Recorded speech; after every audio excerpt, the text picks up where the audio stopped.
Hello दोस्तों, आज की वीडियो में मैं आपको मिंत्रा के फीस स्ट्रक्चर के बारे में बताने जा रहा हूँ। मिंत्रा पे जो भी नए सेलर्स आ रहे हैं या पुराने सेलर हैं, वो सेल तो कर रहे हैं पर उनको एक फ़ी स्ट्रक्चर समझ नहीं आता कि किस प्रोडक्ट पे कितना फ़ी लग रहा है, शिपिंग फ़ी क्या जा रहा है, उसके बाद जो रेफरल फ़ी है, फिक्स्ड फ़ी है, किस हिसाब से लगा रहे हैं मिंत्रा वाले।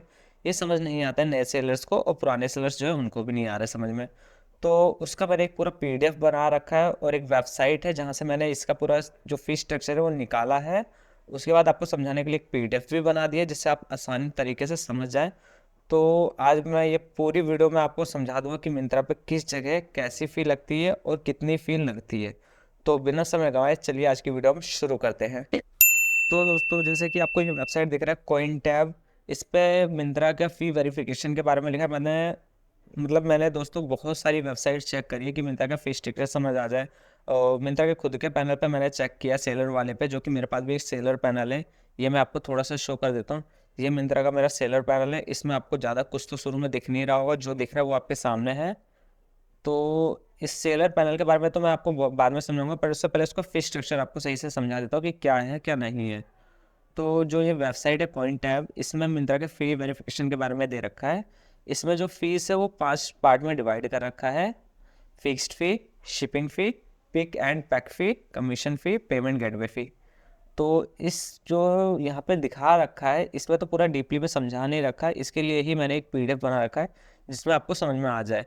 अगर आपको पीडीएफ चाहिए होगा तो मेरे को बता देना कमेंट में, मैं आपको पीडीएफ भी दे दूंगा। और उसके अलावा अगर इस वेबसाइट पे आप जाके समझना चाहें तो आप समझ सकते हैं। ये मैंने पीडीएफ बना रखी है, इसमें मैं आपको समझा देता हूँ शुरू से।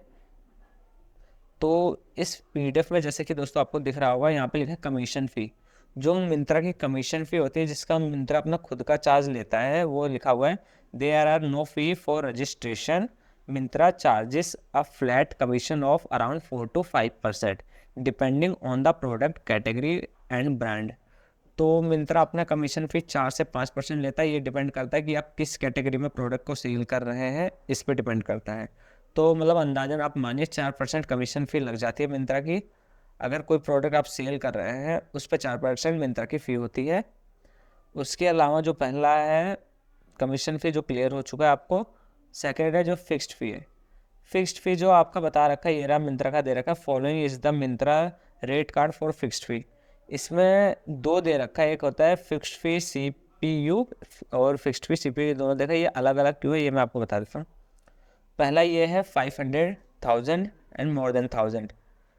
फिक्स्ड फी लगता है अगर आपका कोई प्रोडक्ट है जो कि जा रहा है, वो प्रोडक्ट का जो वेट होता है वो 500 ग्राम तक होता है या उससे नीचे होता है, तो उसका 5 रुपीज़ चार्जेस है। उसके बाद अगर वो 500 से 1000 के बीच में होता है, उसका 15 रुपीज़ है। और 1000 से मोर देन होता है, 1000 या उससे मोर देन, तो 30 रुपये फिक्स्ड फी लगते हैं। यहाँ पे पूरा नीचे लिख भी रखा है इन्होंने। इसमें दो चीज़ आते हैं, एक होता है PPMP, एक होता है FBA। PPMP होता है जो नॉर्मल कस्टमर, जो मतलब एक जिस स्टेट में रहता है वहीं से वो सिंगल हैंडल कर रहा है, उसके लिए होता है। और FBA अगर उसका अनदर स्टेट में भी उसने FBA खुलवा रखा है, मतलब अनदर स्टेट में एक वेयर हाउस अपना खुलवा रखा है, जहाँ पे उनका जो एक्स्ट्रा स्टॉक होता है वहाँ पे पड़ा हुआ है, जिससे कि जो ऑर्डर अनदर स्टेट से आए वहाँ पे जल्दी पहुँच जाए। तो उसके लिए हम FBA लॉगिन करवाते हैं, जिसकी मदद से हमारा जल्दी से जल्दी प्रोडक्ट कस्टमर के पास पहुँच जाता है।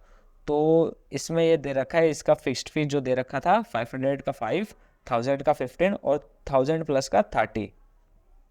उसके बाद हमारा आता है शिपिंग फ़ी, जो थर्ड ये सेकंड नंबर पे दे रखा है शिपिंग फ़ी, क्योंकि मैंने कमीशन फ़ी बता दिया, फिक्स्ड फ़ी बता दिया, ये है शिपिंग फ़ी। शिपिंग फ़ी मैं बता देता हूँ आपको किस हिसाब से लगता है।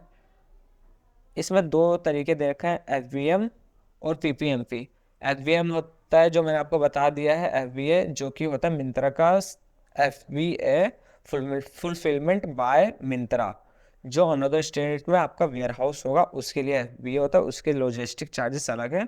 और जो आपका PPMP होता है, जिस स्टेट में आप वर्क कर रहे हैं, मतलब जिस स्टेट से आप वर्क कर रहे हैं वहाँ से अगर कोई सामान जाता है, डिलीवर्ड होता है, उसके लिए अलग चार्जेस हैं।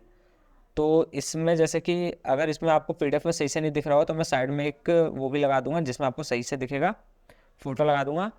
इसमें आपको जो लॉजिस्टिक शिपिंग चार्ज दे रखा है वो लोकल, जोनल और नेशनल तीन में डिवाइड कर रखा है। लोकल में 45 रुपीज़, जोनल में 55 रुपीज़ और नेशनल में 75 रुपीज़। लोकल का होता है जो जिस स्टेट में आप हो, जैसे कि आप दिल्ली में हो तो दिल्ली में कहीं पे भी जाता है तो उसका शिपिंग फ़ी 45 रुपीज़ लगेगा। जोनल जो दिल्ली के नियर बाय में स्टेट होंगे उनका 55 लगेगा, और दिल्ली के नियर बाय में जो भी स्टेट होते हैं उसका भी मैं आपको एक नीचे वीडियो के नीचे बता दूंगा कि किस किस स्टेट का 55 लगेगा। और जो नेशनल लेवल होते हैं जो कि दूर होते हैं, मतलब दिल्ली से भी दूर, जो काफ़ी दूर होते हैं, जैसे कि कर्नाटका, काठमांडू, ये जो ज़्यादा ही दूर स्टेट है उनके लिए लगेगा 70 रुपीज़। तो ये चार्जेस है इनके जो तीन में डिवाइड कर रखा है, लोकल, जोनल और नेशनल लेवल, ये तीन में डिवाइड कर रखा है। तो इस हिसाब से आपकी शिपिंग फ़ी लगती है। उसके बाद जैसे मैंने 45 बता दिया, आपको लगता है कि लोकल का 45 लग रहा है, जोनल का 55 लग रहा है और नेशनल का 70 रुपीज़ लग रहा है। इसमें जो डिवाइड कर रखा है 1 2 3 4 5, ये 5 लेवल डिवाइड कर रखा है। लोकल में 45 आपको दिखा रहा है और उसके बाद 55 दिखा रहा है। आपको कन्फ्यूजन होगी कि लोकल में ही 55 नीचे क्यों दिखा रहा है। अगर जो भी आप सामान दे रहे हैं, जैसे आप 500 के अंडर में वेट है, उसका 45 लगेगा। जैसे ही वो वेट ज़्यादा होगा तो फिक्स्ड फी भी आपकी बढ़ जाएगी और सेकंड लेवल वाला जो चार्ज है शिपिंग का वो भी बढ़ जाएगा। तो 45 से 55 आ जाएगा और जो फिक्स्ड फी है वो 5 से 15 में हो जाएगा। तो ये उस हिसाब से बढ़ जाते हैं।